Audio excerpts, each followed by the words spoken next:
नमस्कार दोस्तों। इसका बहुत ही बड़ा और विशेष महत्व होता है। इसीलिए दोस्तों, आप लोगों को इस वैशाख महीने की षष्ठी को अपने हाथ से बिल्कुल भी नहीं जाने देना चाहिए, क्योंकि इस बार की जो वैशाख महीने की षष्ठी पड़ रही है, यह सोमवार के दिन ही पड़ रही है। अब आप लोग खुद समझें कि सोमवार के दिन वैसे भी भगवान शिव जी को बहुत ही ज्यादा प्रिय होता है, और जो वैशाख मास षष्ठी का दिन होता, यह दिन भी भगवान शिव जी को बहुत ही ज्यादा प्रिय होता है। और ये दोनों ही दिन एक ही दिन पड़ रहे हैं। मतलब इस बार की जो बड़ा सोमवार है, वह भी विशेष रूप से वैशाख महीने के बड़े सोमवार के दिन ही पड़ रही है, जो कि सोमवार के दिन पड़ रही है। इस मौके को आप लोगों को अपने हाथ से जाने नहीं देना चाहिए, और इस दिन आप लोगों को यह किन्नर के फूल वाला उपाय जरूर करना चाहिए, जो कि पंडित जी ने अपनी शिव महापुराण कथा में पहले बताए हुए हैं, जो कि सिर्फ और सिर्फ वैशाख महीने में पड़ने वाली इस बड़े सोमवार के दिन के ही है। यह उपाय हम आपको वैशाख महीने के पड़ने वाले बड़े सोमवार के कुछ दिन पहले ही बता रहे हैं, ताकि आप लोग इन उपाय को अच्छे से सुन लो, समझ लो और इन उपाय को करो, और आप इन उपाय का फल भी जरूर ले लो। ठीक, तो चलिए दोस्तों, सबसे पहले उपाय के बारे में बात करते हैं, जो कि आपको इस वैशाख महीने बड़े सोमवार के दिन करना है। तो चलिए दोस्तों, जानते हैं आखिर इस उपाय को करना किसको है, किस समय करना है, कैसे करना है, और उपाय को करने की विधि क्या है। तो सबसे पहली चीज दोस्तों, यहां पर यह वाला जो उपाय है, यह किसको करना है। तो देखो, यह वाला जो उपाय है, यह घर में सभी सदस्यों को करने की जरूरत नहीं है। घर में से अगर कोई एक बड़ा या मुख सदस्य भी इस उपाय को करेगा, तो उसके परिवार की सारी मनोकामनाएं पूर्ण होंगी, या सुख तो उसके घर में सुख और शांति भी बनी रहेगी, और जो भी मनोकामना होगी वह तो पूर्ण होगी ही होगी। और अगर चाहे तो भाई घर परिवार में से सब अलग अलग भी अपने लिए यह वाला उपाय कर सकते हैं। तो चलिए अब बात करते हैं कि यह उपाय आपको क्यों करना है। तो दोस्तों, अपनी मनोकामना के लिए या अपने घर परिवार की मनोकामना के लिए, सुख और शांति के लिए, धन के लिए, जो भी आपकी मनोकामना हो, उसके लिए आप लोग यह 5 कनेर के फूल वाला उपाय कर सकते हो। अब दोस्तों, बात करते हैं इस उपाय को करने का समय। कि आप लोग यहां पर जान लो कि इस उपाय को करने का जो समय है, वह मुख्य रूप से सुबह का समय और शाम का समय भी आप चाहें तो इस उपाय को कर सकते हैं। आपको जब समय मिल जाए तब आप इस उपाय को करना। तो चलिए दोस्तों, अब समझते हैं कि इस उपाय को करने का विधि है और उपाय की सामग्री क्या क्या चाहिए। तो सबसे पहले चीज दोस्तों, हम आपके यहां पर बता दें कि इस उपाय का नाम है 5 कनेर के फूल वाला उपाय। तो दोस्तों, आपको इस उपाय के लिए 5 कनेर के फूल जुगाड़ करना पड़ेगा। तो सबसे पहली चीज, यहां पर आपको 9 कनेर के फूल लेने पड़ेंगे। जब आप फूल ले लिया, तब आप इस उपाय को कीजिए। उपाय को करते समय शुद्धता का विशेष रूप से ध्यान रखना। सुबह उपाय कर रहे हो तो स्नान, मतलब जितना जल्दी सुबह इस उपाय को कर सकते हो उतनी जल्दी कोशिश करना। और शाम के समय उपाय कर रहे हो तो हाथ मुंह धोकर शुद्धता का विशेष रूप से आप लोग ध्यान रखना। शाम के समय आपको स्नान करने की जरूरत नहीं है। अब आपको करना क्या है, ध्यान से सुनो। देखो, वैशाख महीने बड़े सोमवार के दिन जिस भी समय आप इस उपाय को कर रहे हो, सुबह के समय चाहे शाम के समय, अपने उपाय की सामग्री को तैयार करके आप निकल जाना अपने घर के पास में जो शिव मंदिर हो, जहां पर शिवालय हो, शिवलिंग विराजित हो, वहां पर पहुंच जाना। क्या क्या लेकर पहुंचना? 5 कनीर के फूल लिए हैं, और जो है एक गोल बाती का घी का दीपक है ना। यह विशेष रूप से उपाय की सामग्री है। इसके अलावा पूजन सामग्री, एक लौटा जल वगैरह, वह आप अलग से लेकर जा सकते हैं, उसमें कोई दिक्कत वाली बात नहीं है। सबसे पहले आप जैसे ही भगवान शिव जी के मंदिर पहुंचेंगे, तो सबसे से पहले आप भगवान शिव जी के दर्शन करेंगे। ठीक दर्शन करने के बाद ही इस उपाय नहीं करना है। पहले आपको पूजन अर्चना करना है, उसके बाद उपाय करना है। और इस उपाय के लिए आप एक लौटा जल कम से कम लेकर जरूर जाना। चैत्र नवरात्रि में भी जल चढ़ाने का विशेष महत्व होता है। तो जैसे ही आपकी पूजन अर्चना हो जाए, पूजन अर्चना करने के बाद आप लोग शिवलिंग के पास में सामने या आसपास कहीं पर भी बैठ जाना और अपने उपाय की सामग्री को निकाल लेना। इसी तरीके से शाम के समय भी करना। शाम के समय सीधा उपाय मत करने लग जाना, पहले भगवान के दर्शन करना, उसके बाद में शिवलिंग के पास में बैठ जाना। और कोई अगर पूजन सामग्री को चढ़ाने के लिए लाए हुए हो तो पहले पूजन सामग्री कर लेना, चढ़ा देना, उसके बाद अपना उपाय करना शुरू करना। ठीक है, शिवलिंग के पास में बैठ जाना। बैठने के बाद अपनी उपाय की सामग्री निकाल लो। सबसे पहला काम अभी आपका क्या रहेगा कि आपको सबसे पहले अपना वह जो गोल बाती का घी का दीपक है उसको जला ले है। इस दीपक को जलाने के लिए आप किसी और की माचिस नहीं लोगे, आप अपने ही घर से अपनी माचिस लेकर आओगे। घर पर भूल कर मत आना। ये बात हम आपको याद दिलाते हैं, कहीं सारे लोग भूल जाते हैं। तो अपने घर से अपनी माचिस लेकर जाना और अपनी माचिस से इस दीपक को जलाना, क्योंकि अगर आपने किसी और की माचिस ली तो इस उपाय का फल उसको मिल जाएगा। तो इसीलिए आप लोग इस बात का ध्यान रखना, अपने माचिस से इस दीपक को जलाना है जो आप उपाय लेकर आए हुए हो। एक दीपक उसके साथ में। अब आप अपने 5 कनेर के फूल को निकाल लीजिए। ठीक है, अब जो 5 फूल है इनको आपको क्या करना है, भगवान शिवजी की शिवलिंग के ऊपर चढ़ाना है। अब आप इन फूलों को एक एक करके भी चढ़ा सकते हो और एक साथ भी चढ़ा सकते हो। अगर एक एक करके अगर आप फूल चढ़ाओ तो ज्यादा बेहतर होगा। ठीक है, फूल का खिला हुआ भाग आगे की तरफ रखना। इस बात का आप लोग थोड़ा बहुत ध्यान रख लेना है। तो 5 जो हैं वह हम एक एक करके भगवान शिव जी की शिवलिंग पर चढ़ाते जाएंगे। बाद में भले ही वह शिवलिंग से जलाधारी पर गिर जाए, पर हमें अपने हाथों से शिवलिंग पर ही चढ़ाना है। चढ़ने के बाद भले ही फिर वह नीचे गिर जाए, मतलब जलाधारी पर गिर जाए, कोई दिक्कत वाली बात नहीं है। अब जैसे ही आप लोग अपने 9 चढ़ा देते हो, उसके बाद पहले आप लोग अपना दीपक रखो। ठीक है, शिवलिंग के पास में चाहो तो आरती उतार सकते हो, अन्यथा बिना उतारे भी आप लोग शिवलिंग के पास में कहीं पर भी इस दीपक को रख सकते हो। ज्यादा पास में मत रखना, भगवान शिव जी को आंच ना लगे। उसके बाद भगवान से प्रार्थना करना, अपनी वह मनोकामना बोलना जिस मनोकामना के लिए आप लोग यह वाला उपाय कर रहे हो। विशेष रूप से पहले दिन मनोकामना बोलना बहुत ज्यादा जरूरी है। ठीक है, मनोकामना बोलकर भगवान से प्रार्थना और विनती करके वहां से उठ जाना और सीधा अपने आ जाना। तो दोस्तों, यदि आप इस उपाय को सही तरीके से कर लेते हैं तो आपका वह परेशानी तुरंत खत्म हो जाएगा। तो यदि आपका भी कोई मनोकामना हो तो आप इस उपाय को एक पर जरूर करना, और आप कोई परेशानी में हो, कोई संकट में हो, तो भी इस उपाय को आप एक बार जरूर आजमाएं। सोमवार का दिन शिव भक्तों के लिए बड़ा ही महत्वपूर्ण है। दोस्तों, इस दिन एक 108 चावल के दाने वाला उपाय आप लोगों को जरूर करना चाहिए, क्योंकि दोस्तों यह एक ऐसा उपाय है जो कि इस उपाय को करने के बाद दोस्तों आपको पूरे कोई और उपाय को करने की जरूरत नहीं है, क्योंकि आज हम आपको बहुत अच्छे से समझाने वाले हैं। इस वीडियो को देखने के बाद इस उपाय को समझने के लिए आपको कोई और वीडियो को करने की जरूरत नहीं पड़ेगी। तो चलिए दोस्तों, उपाय को शुरू करते हैं। देखिए, यह दिन इतना खास होता है, इतना महत्वपूर्ण होता है। देखा है कभी कभी बड़े बड़े पूजा पाठ अनुष्ठान से जो मनोकामना पूर्ण नहीं होते, इस सोमवार के दिन एक छोटे से उपाय करने से ही आपकी मनोकामना पूर्ण हो जाती है।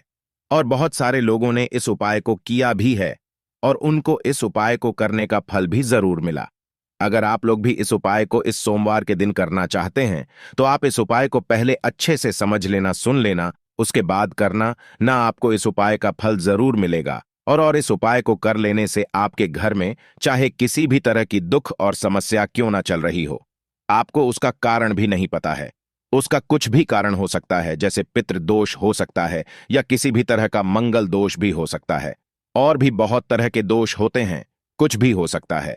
इसके अलावा दोस्तों, आपके शरीर में कोई बीमारी, कोई रोग हो, कोई ऐसी समस्या हो, आपको आराम नहीं मिल पा रहा हो, आपके पास धन से संबंधित समस्याएं लगातार चल रही हैं, जिनकी वजह से आप अपना कोई भी कार्य प्रारंभ नहीं कर पा रहे हैं। अगर आपके जीवन में आर्थिक समस्याएं लगातार बनी हुई हैं, व्यापार आपका अच्छे से नहीं चल रहा है, नौकरी में कोई ना कोई समस्या बनी रहती है, घर में नकारात्मक ऊर्जा बने रहने के कारण आपस में आए लड़ाई झगड़ा होता रहता है, अगर आपके जीवन में किसी भी तरह की समस्या चल रही है, तो आपको वैशाख सोमवार के दिन 108 चा के दाने से ऐसा विशेष उपाय करना है जिससे आपकी सारी समस्याओं का अंत हो जाएगा। तो चलिए जानते हैं इन विशेष उपायों के बारे में। लेकिन उससे पहले, अगर आप भी महादेव के सच्चे और अच्छे भक्त हैं तो वीडियो को लाइक और चैनल को सब्सक्राइब जरूर कर ले।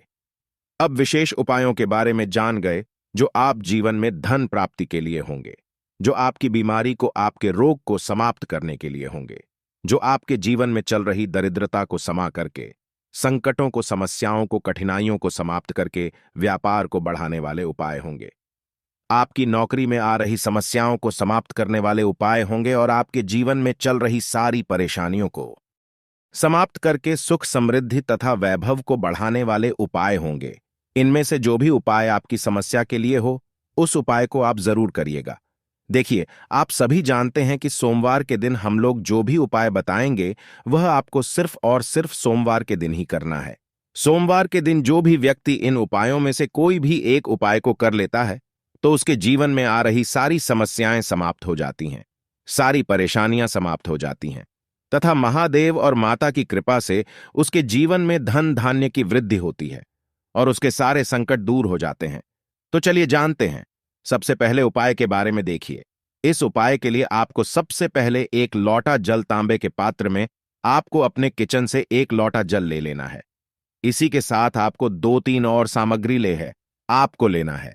कुछ हरे साबुत मूंग का दाने ले लेना है, एक बेलपत्र ले लेनी है और आपको एक चावल का दाना ले लेना है। चावल के दाने टूटा हुआ नहीं होना चाहिए, खंडित नहीं होना चाहिए, क्योंकि शिवलिंग के ऊपर हम लोग कोई भी सामग्री खंडित समर्पित नहीं करते हैं।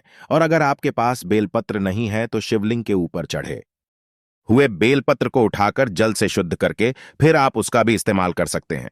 बस आपको ध्यान रखना है कि यह बेलपत्र कहीं से भी खंडित नहीं होनी चाहिए और बेलपत्र की डंडी के आखिर में जो डंठल होता है वह भी ना होना चाहिए। देखिए, अब यह सारी सामग्री लेकर आपको शिवालय पहुंच जाना है। इस उपाय को अगर आप शाम को प्रदोष काल के समय में करेंगे तो आपके लिए सबसे अधिक लाभकारी होगा, क्योंकि सोमवार की शाम के समय साक्षात महादेव शिवलिंग में विराजमान होते हैं। लेकिन बहुत से ऐसे शिवालय होते हैं जिनमें शाम के समय में जल समर्पित करने नहीं दिया जाता है, तो ऐसे में लोग फिर पूरे दिन में किसी भी समय इस उपाय को कर सकते हैं। देखिए, शिवालय पहुंचने के बाद सबसे पहले आप यह जो सामग्री लेकर आए हैं इनको एक एक करके शिवलिंग के ऊपर समर्पित करते जाइए। आप सबसे पहले हरे मूंग के दाने को शिवलिंग के ऊपर समर्पित कर दीजिए और श्री शिवय नमोस्तु भयम मंत्र का स्मरण कर लीजिए।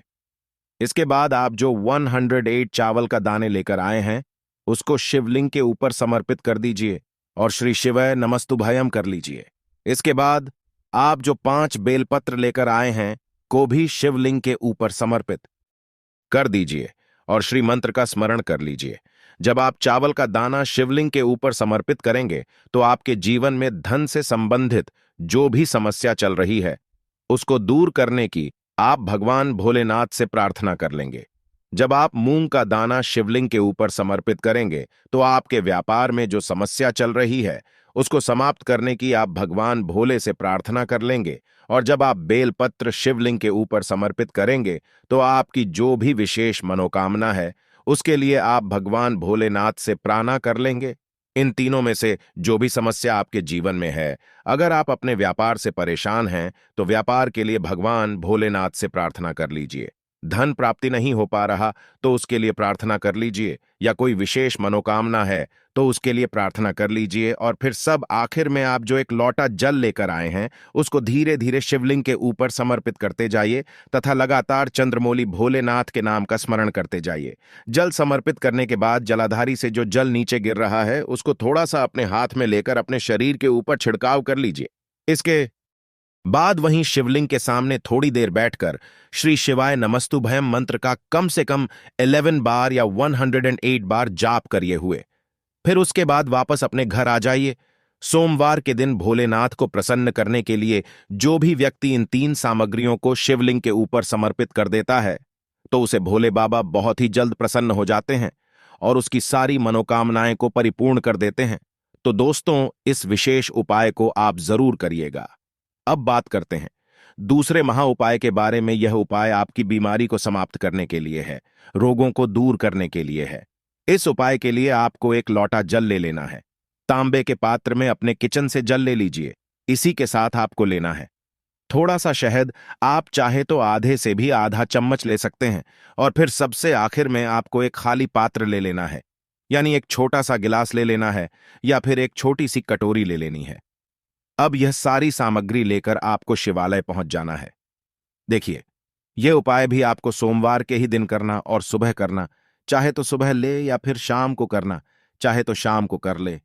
शिवालय पहुंचने के बाद सबसे पहले आप ये जो शहद लेकर आए हैं इसको अपने दाहिने की अनामिका उंगली में लगाइए और इससे आप शिवलिंग में जो माता अशोक सुंदरी वाला स्थान जो होता है वहां पर आपको एवं बना देना है और कुंके शवार महादेव के नाम का स्मरण कर लेना है। फिर इसके बाद आप जो खाली पात्र लेकर आए हैं उसको जलाधारी के नीचे लगा कीजिए। सबसे आखिर में आप जो एक लौटा जल लेकर आए हैं उसको धीरे धीरे शिवलिंग के ऊपर समर्पित करते जाइए तथा लगातार कुंदकेश्वर महादेव के नाम का स्मरण करते जाइए। देखिए, अब आपने जो जल समर्पित किया है वह जल इसी एयुएम से होता हुआ नीचे जाएगा और आपके पात्र में भर जाएगा।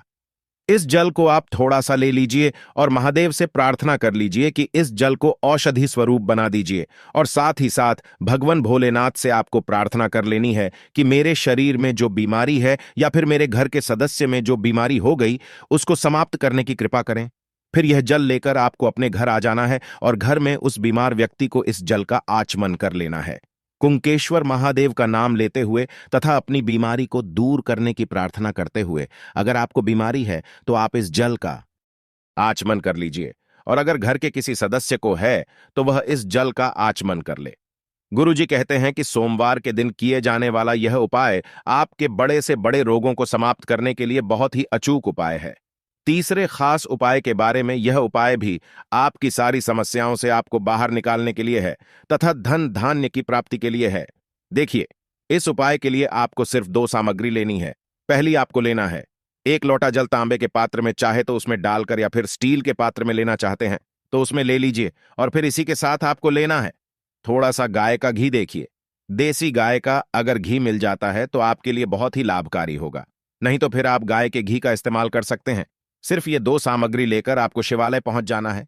ये उपाय आप सुबह करना चाहे तो सुबह कर ले, शाम को करना चाहे तो शाम को कर ले, पूरे दिन में भी समय आप इस सुंदर से उपाय को कर सकते हैं। देखिए, आप सबसे पहले शिवालय पहुंचने के बाद आप ये जो घी लेकर आए हैं, इस घी को शिव में जो माता अशोक सुंदरी वाला स्थान होता है वहां पर इस घी से आपको लेपन कर देना है। देखिए, इस घी को आप अपनी अनामिका उंगली में लगाइए। दाहिने हाथ यानी राइट हैंड की अनामिका उंगली में आप घी लगाइए और माता अशोक सुंदरी वाला जो स्थान होता है यानी जलाधारी के बीच जो मोटी उठी हुई लाइन होती है, कहीं कहीं पर जो सांप की आकृति बनी होती है, वह माता अशोक सुंदरी का स्थान कहलाता है। और इसी स्थान पर आपको अपनी अनामिका उंगली से घी का लेपन करते जाना है तथा लगातार श्री मंत्र का स्मरण करते जाना है। इसके बाद आपको फिर से थोड़ा सा घी निकाल लेना है। आपने इस स्थान पर लेपन तो कर लिया पूरे घी का, लेकिन थोड़ा सा घी आपको फिर से वापस रख लेना है। और अब आप जो लौटा जल लेकर आए हैं उसको धीरे धीरे शिवलिंग के ऊपर समर्पित करते जाइए तथा लगातार श्री शिवाय नमस्तुभयम मंत्र का स्मरण करते जाइए। देखिए, जल समर्पित करने के बाद आपने यह जो घी लिया है इसको लेकर अपने घर पहुंच जाइए। आपके घर का जो मुख्य द्वार है आपको इस घी को छिड़क देना है। अनामिका उंगली से आपने शिवलिंग में घी का लेपन किया था, इसी अनामिका उंगली से आपको अपने मुख्य द्वार पर छिड़क देना है।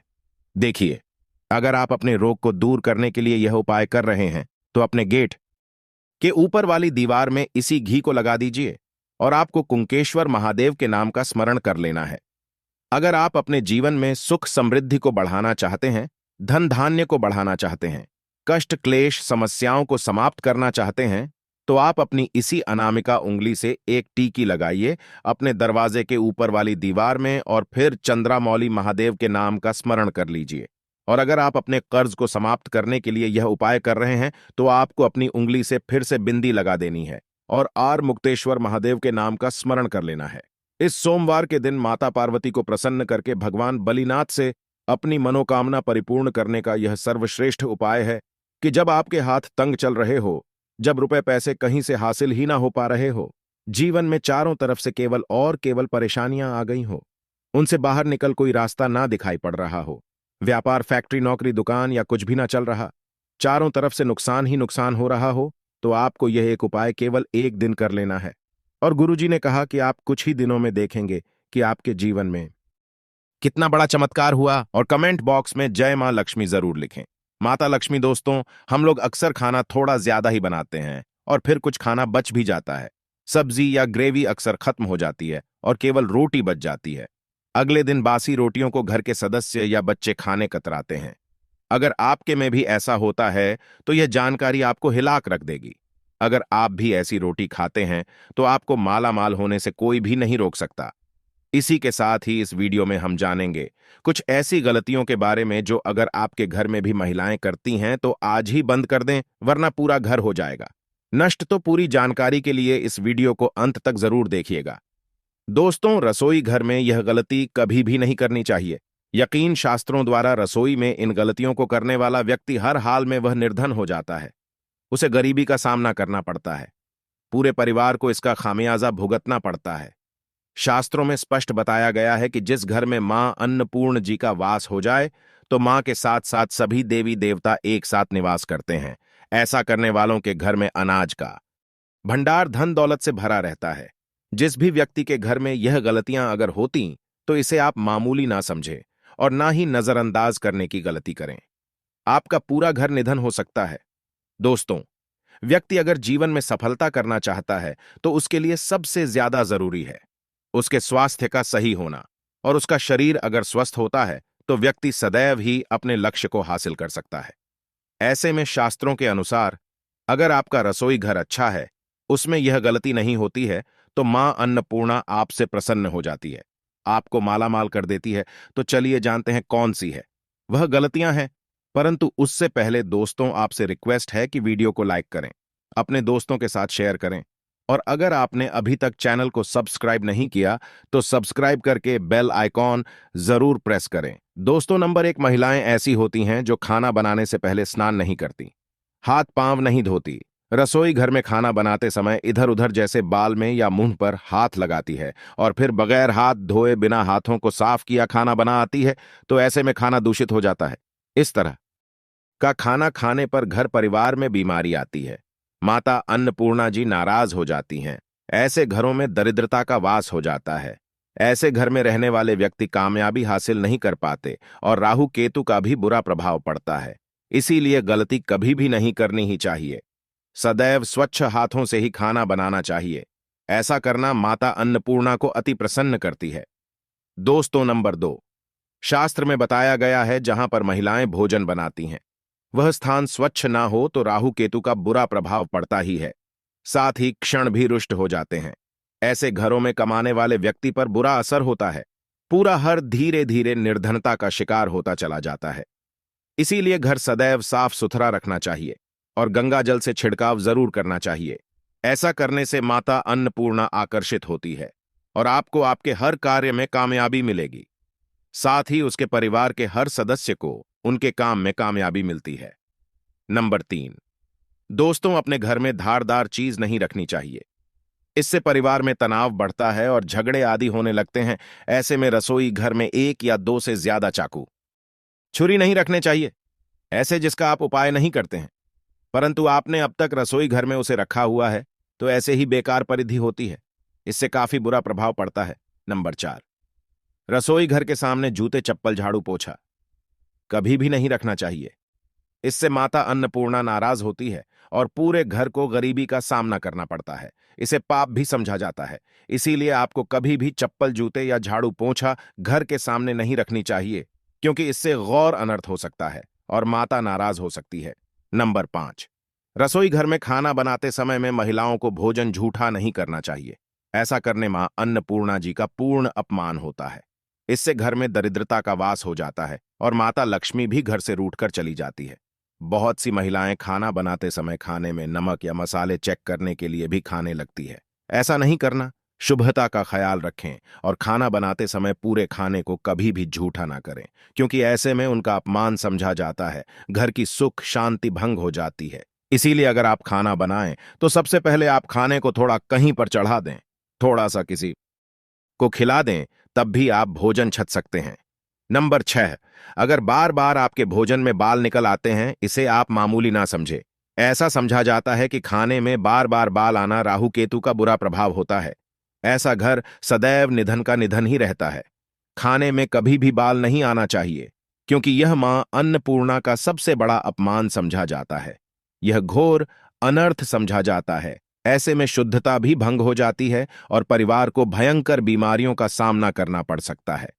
यह भूल कर भी ना करें और खाना बनाते समय सदैव औरतों को अपने बाल बांधकर ही खाना बनाना चाहिए।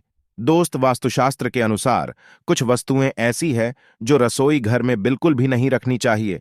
इन्हें रखने से परेशानियों में वृद्धि भी होने लगती है। नंबर 1, शीशा। घर को सुंदर रखने के लिए कुछ लोग किचन में शीशा लगा देते हैं, परंतु शास्त्र की माने तो रसोई घर में शीशे का उपाय नहीं करना चाहिए। ऐसा इसलिए कि क्योंकि किचन में चूल्हा अग्निदेव का सूचक समझा जाता है। अगर शीशे में अग्नि का प्रतिबिंब दिख जाता है तो घर में अशुभ समझा जाता है। इसके कारण घर में कलह क्लेश बढ़ाने लगते हैं। इसी के साथ साथ घर की आर्थिक स्थिति भी बिगड़ने लगती है, तो यह गलती आप ना करें।